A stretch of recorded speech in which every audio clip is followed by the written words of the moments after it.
As he uncovered link after link, he realized that he'd found what looked like a chain.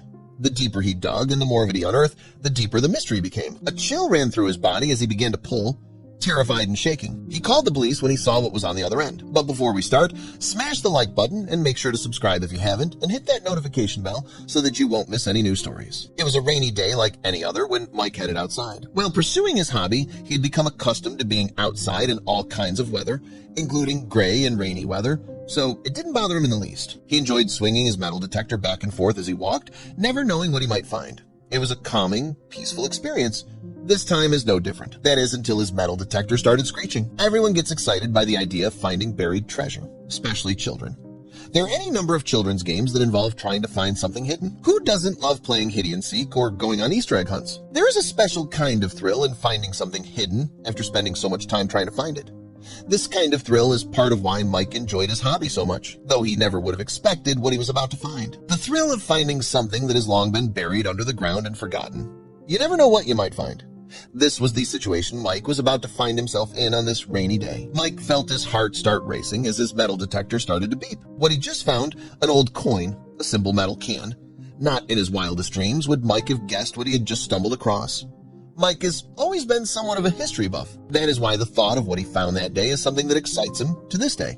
The idea of unearthing something that had been buried for so long was unthinkable. Out of everything that he has ever discovered, this particular discovery will always be his favorite. As a lover of history, Mike never imagined he would ever find such an amazing historical object. Generally, it's not uncommon to find people shopping, reading, playing games, or watching TV in their spare time. Some people have more uncommon hobbies, such as painting, the theater, or fishing. Mike had an even more unique hobby. Mike is a detectorist. That's the name for people like Mike who like to search for objects with a metal detector. He spends days on beaches or in fields just looking to see what he might find. Mike doesn't often find anything very big or terribly important. However, the hobby is an addictive one that keeps Mike coming back again and again. Mike searches areas that he thinks have a relatively high chance of success. As much as he has to deal with letdowns and not finding anything, sometimes though he gets lucky and all his hard work pays off in the end. Nothing else has ever paid off as much as this day would. However, not many people are willing to brave the elements the way that Mike has to on occasion. Mike is outside in everything from sunshine to rain and snow to pursue his hobby. This is the nature of the hobby. The weather in Pembrokeshire in the United Kingdom where Mike lives is often very rainy and wet. This means that much of his time is spent in the cold and wet while he searches for lost treasures. Not only do detectorists have to brave all kinds of terrain and weather, they also have to deal with a lot of disappointment as they rarely find anything of value. Often they merely find junk or trash. Mike hadn't had much luck in the area. The old pennies that he often dug up were naturally not of much value. However, Mike's luck was about to change, and in a very big way. This would be a day to remember. Mike often visited a specific field with his metal detector, but a week of steady rain had left it completely waterlogged. Disappointed, he realized he needed to search elsewhere. Choosing another field at random, Mike set out despite the gloomy weather. Equipped and ready, Mike began his usual search pattern through the rain-soaked field. After some time sweeping the field, his metal detector let out a familiar beep. Confused, Mike suspected equipment failure. Still, something compelled him to press on. Driven by curiosity, Mike decided to dig what could be buried there. Switching to a trowel, Mike unearthed a round, rusted chunk of metal.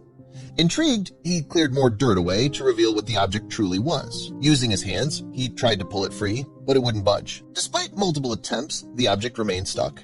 Refusing to give up, Mike began digging around it, hoping to loosen it from the soil. As he dug further, he discovered the object was connected to something else. It felt like part of a larger structure buried deep beneath the ground. He uncovered a second iron link, then a third. A chain was emerging from the earth, and it seemed endless. Realization dawned. It was a chain, long and mysterious, buried in this random field. What could it be attached to? Mike was determined to find out. As night began to fall, visibility faded. Reluctantly, he knew he had to abandon the dig until morning. He hardly got some shut-eye that same night, and he told only his closest friends about what he saw. Mike came up with several theories about what he might find connected to that rusty old chain. That night, his dreams were filled with all the crazy and scary possibilities of this find. He slept restlessly, part of him just eager to get back out there and solve the mystery. Could there be something terrible down there? Mike was starting to get worried that he was not uncovering something unique and awesome, but rather something that someone did not want to be discovered. There were many possible explanations for what he had found, and not all of them seemed good. The thought that he might be disturbing, something that wasn't meant to be uncovered, began to weigh on him. Mike remembered reading about ancient burial sites hidden beneath Pembrokeshire. The idea unsettled him, and he hoped this wasn't one of them. Still, he couldn't shake his growing anxiety. He thought of the legends tied to Pembroke, sheer tales from the Mabinogion filled with magical beings and strange occurrences. At first light, Mike returned to the field. He had no idea his digging would soon attract the attention of officials, but as he unearthed more of the strange object, the day took an unexpected turn. Mike resumed digging with renewed focus, but an uneasy feeling lingered. Then his trowel struck a smooth surface. Brushing away the dirt, he uncovered something brown and solid. It sent a chill through him. He recognized what it might be and knew immediately that he had to call someone. He could no longer handle this alone. As a metal detecting enthusiast, Mike was familiar with the laws around discoveries. But he had never imagined he'd uncover something that required him to call the authorities. What had started as a fun hobby now turned serious. He had stumbled upon human remains. The implications were staggering, and he suddenly felt far out of his depth. He contacted the National Museum of Wales first. To his disbelief, they laughed. Mike had expected many reactions, but not this. They didn't believe a word of it. Mike needed to convince them that he was telling the truth. So he dropped that he had reason to believe that there were human remains there. As soon as he said this, they changed their attitude in no time. The news that there were remains turned his story from something amusing into something sinister and serious that had to be investigated one way or another. But what would they uncover when they did? Mike waited anxiously for authorities to arrive. Though still skeptical, they were also concerned. The implications of what Mike claimed to have found couldn't be ignored. He led them to the site, and the look on their faces said it all. They finally understood the gravity of what he had uncovered. That June, the excavation officially began. Archaeologists soon uncovered 2 rusted iron chariot wheels, confirming the find was not only legitimate, but historically significant. It was a Celtic chariot burial site. Mike had stumbled across an entire chariot buried for centuries. Although such burials weren't unheard of in ancient Europe, finding one intact was rare. My first find was a Celtic horse harness junction piece, Mike told reporters. His friends doubted he'd top it until he returned the next day and found even more. Digging just 8 inches deep, Mike found additional artifacts, a brooch, bronze bridle fittings, and tool handles. Many were corroded green, but the red enamel on the bronze bits still shone. He handled each item with extreme care, aware of their potential value and historical significance. This is unprecedented, Mike said. Underneath the chariot, there's still a 3 meters metal anomaly. Based on similar finds, it could be weapons or even treasure. His discovery hinted at something much larger. While burial chariots had been found across Europe, this was the first ever discovered in the United Kingdom. Mike never imagined he'd be part of something so extraordinary. I still can't believe it, he said. I've read about other finds, watched them on TV. I always hoped it would happen to me. It still feels surreal. He credited instinct for the find. I'd read about chariot burials and just wished it could have been me. Now at Island, it's a privilege.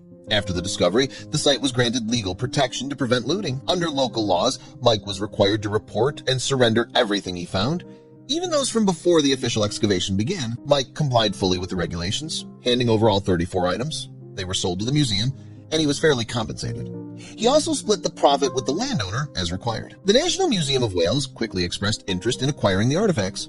The discovery had become a sought-after national treasure. Mike couldn't believe that what started as a regular day became something he'd remember forever. He never imagined that when his favorite field was flooded, he would make a choice that would lead to something like this. A museum spokesperson described the site as a major Iron Age discovery that could lead to a much larger research project. Full excavation and analysis will help us understand the importance of the site, which now enjoys full legal protection. They added that the excavation was conducted jointly with Dived Archaeological Trust and funded partly by CADW.